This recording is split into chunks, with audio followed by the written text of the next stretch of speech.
Assalamualaikum warahmatullahi wabarakatuh. Waalaikumsalam warahmatullahi wabarakatuh.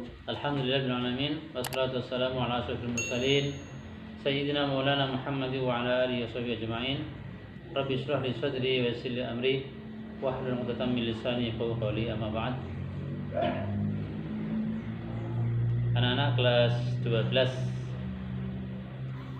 yang saya cintai, mari kita bisa bersyukur kepada Allah Subhanahu wa taala yang telah melimpahkan nikmat taufik dan hidayahnya kepada kita semuanya, sehingga pada saat ini, kesempatan kali ini kita dalam keadaan sehat walafiat, sehingga bisa melanjutkan pembelajaran lewat online atau daring. Pada pertemuan kali ini kita akan membahas dua tema, yaitu tentang fitnah dan hoax.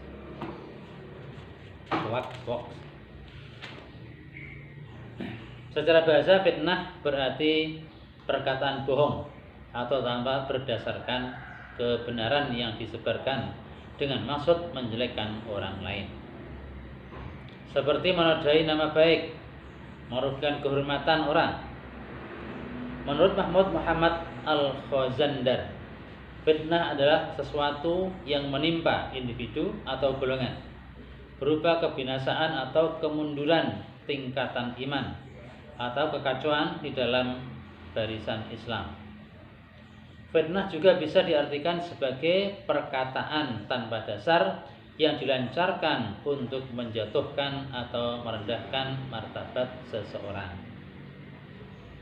Nah, itu arti fitnah menurut bahasa Indonesia tentunya. Kalau bahasa Arab, fitnah itu artinya bermacam-macam.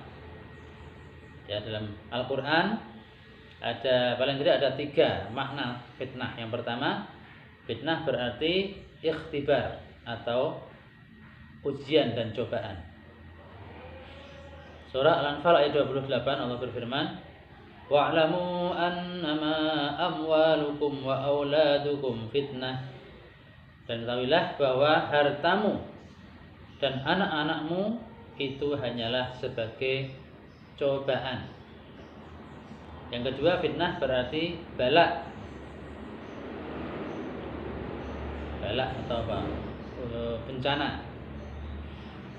Wattaqu fitnatan la tusibanna alladhina zalamu minkum khassah wa'lamu annallaha syadidul iqab. Dan peliharalah dirimu daripada siksaan yang tidak, atau bencana yang tidak hanya menimpa orang-orang yang zalim saja di antara kamu, dan ketahuilah bahwa Allah amat keras siksaannya. Surah Al-Anfal ayat 25. Yang ketiga, fitnah berarti azab. Dzuqu fitnatakum hadzal ladzi kuntum bihi tasta'jilun. Rasakanlah siksaanmu itu. Inilah azab yang dulu kamu minta untuk disegerakan. Surah Az-Zariyat ayat 14. Yakni siksaan di akhirat bagi orang-orang kafir.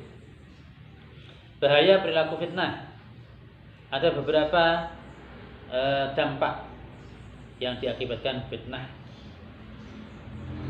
Yang pertama, merusak keharmonisan keluarga dan masyarakat. Fitnah yang dilakukan seseorang dapat merusak kehormatan keluarga, bahkan masyarakat. Hal itu pernah terjadi pada zaman Rasulullah SAW, yaitu istri beliau, Ibunda Aisyah radhiyallahu anha, yang dituduh berselingkuh dengan seorang sahabat yang bernama Sofwan, sehingga keadaan umat Islam menjadi tidak stabil, kacau. Bahkan Ibunda Aisyah setelah ketika beliau tahu beliau difitnah, menangis tuh sampai ya nggak bisa tidur, nggak tersodahar, siang malam nangis terus sampai kehabisan air mata. Akhirnya turunlah beberapa ayat di surah An-Nur yang yang menyatakan bahwa tujuan yang dilancarkan kepada beliau adalah fitnah dan al-ifku, berita bohong. Berita bohong.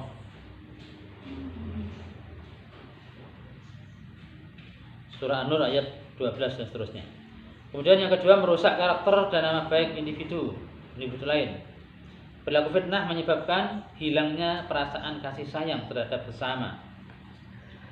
Hormat dan kepercayaan di kalangan masyarakat juga hilang, sehingga merusak ketentraman dan kebahagiaan hidup bermasyarakat. Yang kedua, menyebar permusuhan dan perpecahan. Fitnah tidak hanya berdampak terhadap mereka yang difitnah, tetapi juga terhadap masyarakat luas. Dalam masyarakat kita seringkali terjadi keributan dan kerusuhan yang disebabkan oleh fitnah atau adu domba yang dilakukan oleh orang yang tidak bertanggung jawab. Yang keempat, menyesatkan kebenaran informasi. Fitnah dalam beberapa hal dan keadaan tertentu dapat menyesatkan manusia.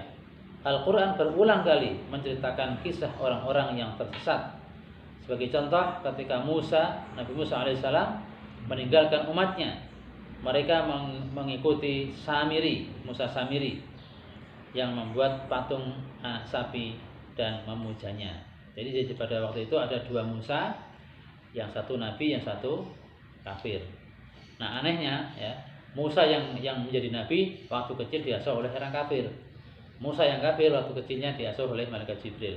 Nah, ada sebuah syair, Musa alladzi rabbahu fir'aun muslimu wa Musa alladzi rabbahu Jibrilu kafiru. Musa yang pernah diasuh oleh Fir'aun, raja Fir'aun, adalah seorang muslim, dan Musa yang pernah diasuh oleh malaikat Jibril menjadi orang kafir.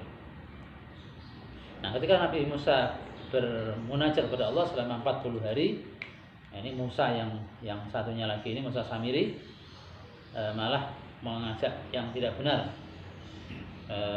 umatnya Nabi Musa, Dia membuat patung yang terbuat dari emas. Kemudian patung itu diusap dengan tanah bekas telapak kakinya malaikat Jibril.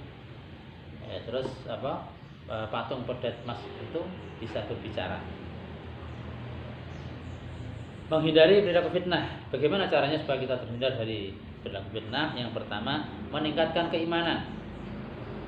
Seorang muslim sejati tidak akan mudah terpengaruh dan merasa takut dengan berbagai propaganda, baik dari berbagai media maupun orang yang tidak bertanggung jawab. Berbagai macam fitnah dan cobaan akan semakin menambah ya, keimanan dan keyakinannya kepada Allah Subhanahu wa taala, sebagaimana para sahabat Nabi. Yang kedua, menerima dan menyebar informasi secara proporsional. Sebagian orang yang sangat bersemangat untuk menyebarkan berita apapun keadaannya dan menyampaikannya sebagaimana yang dia dengar tanpa cross check atau tabayun terlebih dahulu, tanpa dicek apakah berita itu benar atau salah. Demikian juga tanpa mempertimbangkan dampak yang timbul jika berita tersebut disebarluaskan di masyarakat. Nah, sekarang ini penyebaran informasi lewat WA, ya kadang-kadang begitu dapat berita langsung share tanpa dicek benar apa tidak. Nah, ini supaya tidak timbul fitnah, maka kalau ada berita kita cek dulu. Ya, dibaca dulu, dipahami kira-kira ini kalau disebarkan akan menimbulkan fitnah apa tidak, akan bertambah negatif apa tidak. Yang ketiga, bersifat sabar dan mengharap rahmat Allah. Kesabaran merupakan sifat yang dicintai oleh Allah dan Rasul-Nya. Musibah yang datang silih berganti ini hendaknya seorang muslim bermuhasabah, introspeksi diri, dan makin mendekatkan diri kepada Allah Subhanahu wa taala. Karena tidak ada yang bisa memberikan solusi terbaik dari berbagai ujian dan cobaan hidup melainkan hanya Allah semata. Akhir-akhir ini banyak terjadi bencana, ada gunung meletus, gunung batuk, ada tanah longsor, ada gempa bumi, banjir, ya, bareng-bareng. Nah, ini hendaknya masyarakat Indonesia, terutama pemerintahnya, harus introspeksi diri, mendekatkan kepada Allah, memperbaiki amalnya, imannya. Jangan sampai baik pemerintah maupun rakyatnya selalu melakukan maksiat, karena maksiat itu hanya akan mengundang bencana saja dan bukan Allah. Yang keempat, bersikap bijaksana. Seorang mukmin hendaknya menggunakan akal pikirannya setiap menerima informasi yang tidak masuk akal, terutama berita yang mengabarkan saudaranya sesama muslim. Dia juga harus berpikir dampak baik dan buruknya jika berita itu disebarkan.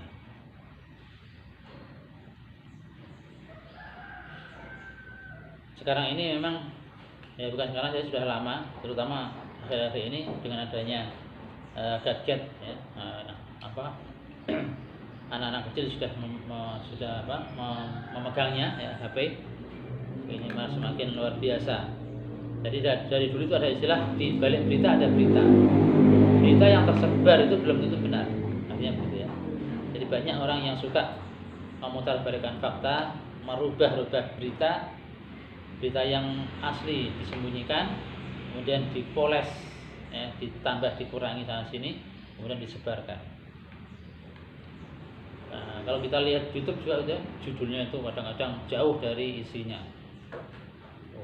Judulnya kadang-kadang malah membuat orang ada yang membuat orang penasaran, ada yang membuat orang langsung kesal.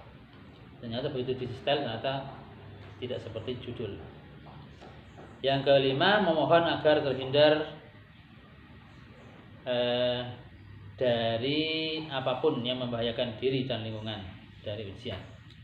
Doa adalah senjata bagi seorang muslim atau seorang mukmin, ya.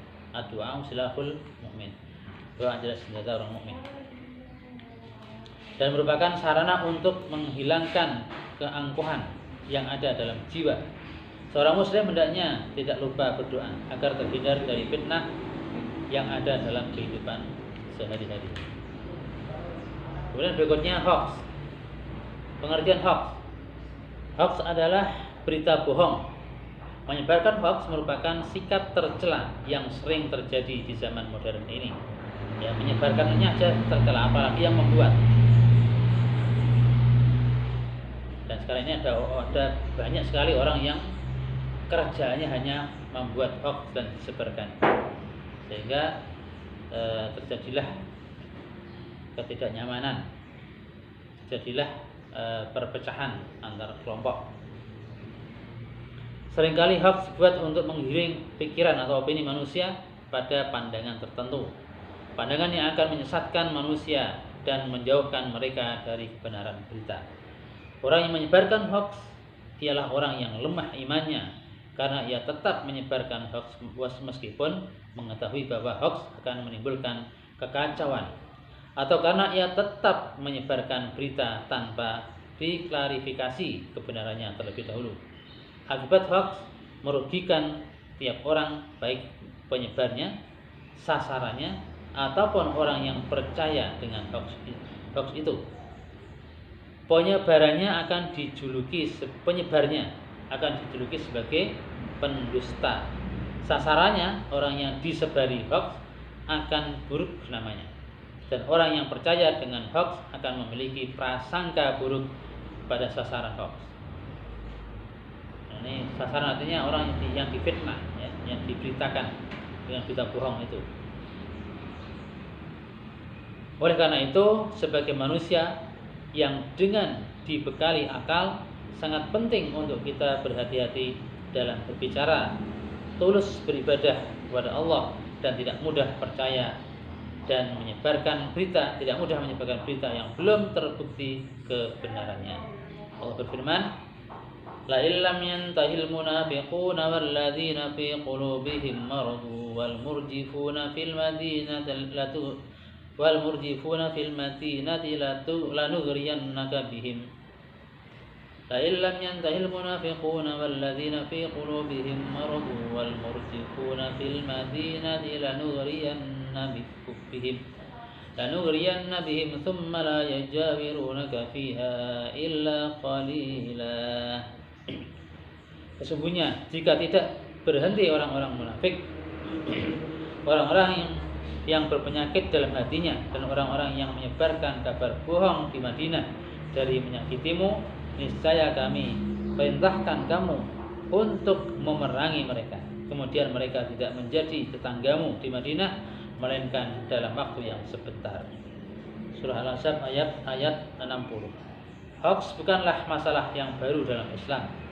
Hoax pernah terjadi pada zaman Rasulullah Sallallahu Alaihi Wasallam seperti yang diceritakan di atas tadi, yaitu tentang berita bohong yang menuduh Ibu Aisyah berselingkuh dengan Sofwan.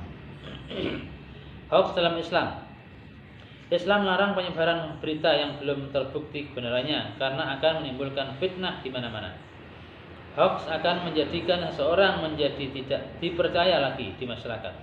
Oleh karena itu, hoax harus benar-benar dijauhi oleh semua orang. Di antara bahaya hoax antara lain menyebarkan kepanikan masyarakat. Ketika mendengar suatu kabar, harusnya masyarakat membaca dan memahami kabar tersebut sebelum menyebarkannya. Perlu usaha untuk mengatakan bahwa kabar tersebut adalah benar. Tetapi banyak orang yang malas memahami kabar yang muncul.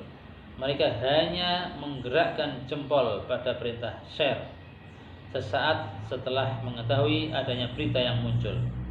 Perilaku membagikan kabar yang belum terverifikasi akan membuat kegaduhan pada orang-orang yang ada di sekitarnya. Kabar itu akan menimbulkan kepanikan sehingga berujung berbagai aksi kepada sasaran hoax. 2. Meretaknya hubungan masyarakat. Dengan adanya hoax tentang seseorang atau kelompok tertentu, beberapa orang dan kelompok lainnya akan memiliki stigma negatif sesuai dengan hoax yang disebarkan.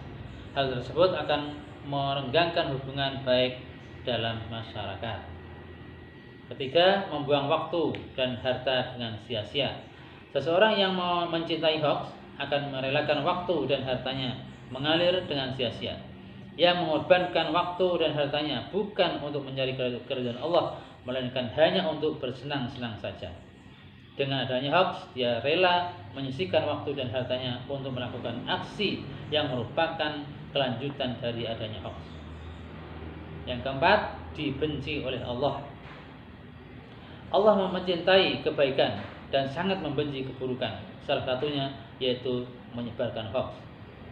Tidak akan ada kenyamanan bagi seseorang yang hidupnya hanya menyebarkan kebohongan. Bagi mereka adalah dosa yang amat berat, kecuali bila mereka bertaubat dengan taubatan nasuha, benar-benar taubat. Itu bukan taubat sambel, bukan taubat melahirkan. Taubat sambel ya, kalau itu udah waktu makan sambal bersin kapok-kapok, lain kali makan sambal lagi. Melahirkan juga gitu, begitu seorang ibu melahirkan sakit teriak-teriak kapok-kapok, nanti pirang bulan hamil lagi. Ya, tapi benar-benar bertaubat tidak akan mengulangi lagi. Beberapa cara yang untuk menghindari hoax antara lain meningkatkan ketaatan kepada Allah. Hamba yang taat akan selalu berpegang teguh pada ajaran Allah. Ia akan mengedepankan prasangka baik daripada prasangka buruk kepada orang lain. Ia juga tidak akan berbicara dan bertindak buruk kepada orang lain. Oleh karena itu, ia tidak akan mudah mempercayai kabar-kabar yang muncul, apalagi kabar yang betul-betul yang dibuat-buat untuk merendahkan derajat seseorang atau kelompok. Menyaring informasi. Apabila mendengar suatu informasi dari orang lain, hendaknya kita mengklarifikasi kebenarannya sebelum menyebarkannya. Kita bisa memahami suatu berita dan membandingkannya dengan berita yang sama dari portal berita yang lain. Selain membandingkannya, kita bisa juga melihat bagaimana track record portal berita yang menyebarkan berita tersebut, sehingga kualitas berita dalam portal berita tersebut bisa kita ketahui. Menyibukkan diri dengan hal-hal yang positif. Cara menghindari hoax juga bisa dilakukan dengan menyibukkan diri dengan hal positif, seperti seseorang yang sibuk dengan hobinya, ia tidak akan membuang waktunya untuk urusan-urusan lain yang di luar hobinya, termasuk menyebarkan atau membuat hoax. Islam telah mengajarkan kepada kita bagaimana sikap kita kalau ada orang yang memberikan informasi yang belum tentu kebenarannya, yang mungkin kita ragu apakah ini benar atau tidak. Bagaimana caranya? Ya ayyuhalladzina amanu in ja'akum fasiqun binaba'in fatabayyanu an tusibu qauman bijahalatin fatusbihu ala ma fa'altum nadimin. Wahai orang-orang yang beriman, apabila datang seorang fasik dengan membawa berita, maka tabayyunlah, klarifikasi dulu, dicek dulu kebenarannya. Jangan sampai kamu menimpakan kebodohan, melakukan kebohongan kepada orang lain, sehingga kamu akan menyesal. Oleh karena itu jangan suka share berita yang terutama yang berisi yang menjelek-jelekan orang lain. Kalau berita-berita yang bagus, kemudian nasihat-nasihat, silakan di-share. Ya, demikian pertemuan kali ini, semoga kita terhindar dari akhlak-akhlak yang tercela, yang diantaranya adalah membuat fitnah dan menyebar atau membuat berita bohong atau hoax. Mohon maaf. Wassalamualaikum warahmatullahi wabarakatuh. Waalaikumsalam warahmatullahi wabarakatuh.